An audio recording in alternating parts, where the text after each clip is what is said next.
അദ്ദേഹം വ്യാപകമായി പറഞ്ഞെന്താ, ഞാൻ സമസ്തയുടെ കാൻഡിഡേറ്റാണ് എന്നാണ്. സമസ്ത പറഞ്ഞിട്ടില്ല ഞങ്ങളുടെ കാൻഡിഡേറ്റാണ്. പക്ഷേ സ്ഥാനാർത്ഥി സമസ്തയുടെ കാൻഡിഡേറ്റാണ് എന്ന് പറഞ്ഞിട്ടാണ് പ്രചാരണം നടത്തിയത്.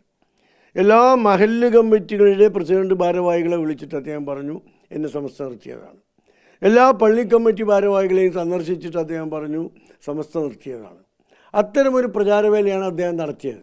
സത്യത്തിൽ അത് സമസ്തയെ അപമാനിക്കലല്ലേ? സമസ്ത ഒരു രാഷ്ട്രീയ പാർട്ടിയല്ല.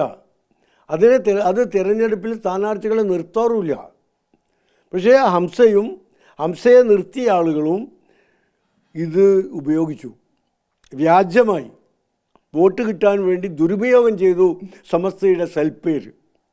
കേരളത്തിലെ ഏറ്റവും വലിയ മതസംഘടന, ലക്ഷക്കണക്കിന് അനുയായികളുള്ള സംഘടന, അതിൻ്റെ സ്ഥാനാർത്ഥിയാണ് എന്ന് പറഞ്ഞാൽ വോട്ട് കിട്ടുമെന്ന പ്രതീക്ഷയാണ് ഹംസക്കുണ്ടായത്.